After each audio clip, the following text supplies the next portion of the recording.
Okay, here's the thing. I am terrified of the idea of death. Whenever I stopped believing in an afterlife, whenever I was 18 years old, I realized that there was nothing to look forward to after I died. People ask me, hey, Chris, what do you think the afterlife is? And I tell them, do you remember before you were born? No, that's how it's going to be, and it's going to suck. So in light of that, I've toyed with the idea of, would I want to be immortal? And in my philosophy questions list I like to refer to whenever I make videos like this, I posed an interesting question that I think is worth discussing. Would you choose to attain immortality under the condition that there is no way of ever turning it off and that you are forced to live throughout eternity? Now, I know that sounds interesting to some people, but here's the thing. Most people, when they think of immortality, have a certain clause in their head, okay? When people say immortality, in like the perfect sense, it's the idea that you no longer age. You're at an ideal age to be able to be immortal. You don't get sick. You don't have to have like the basic things that humans need. So you can't drown, you can't be crushed to death, you regenerate, whatever it takes to have like the God mode of immortality as people think of.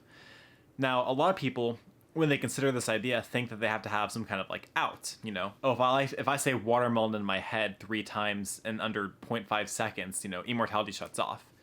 And you have that clause for a reason.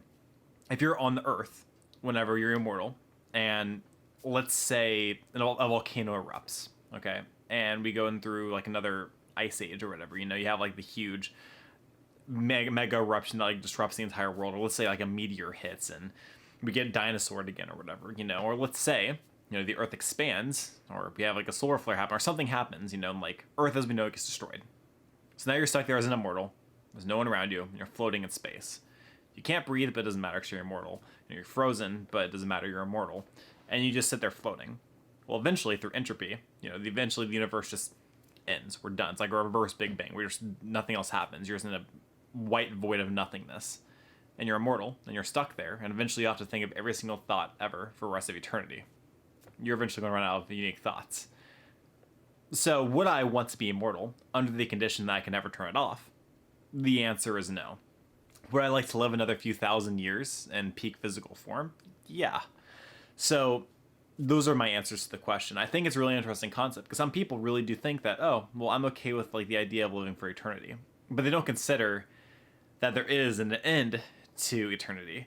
And that end would be very lonely to be stuck in. And even though I don't believe in an afterlife, I'd rather die than be alone for eternity. So I hope you guys enjoyed this video. If you did, I hope you go ahead and give it a like. I really do appreciate those. If you want to see more videos like this, more content from me, go ahead, and hit subscribe. I'm posting every single day of this year, and next year, it'll get even better. Do not forget to keep it casual.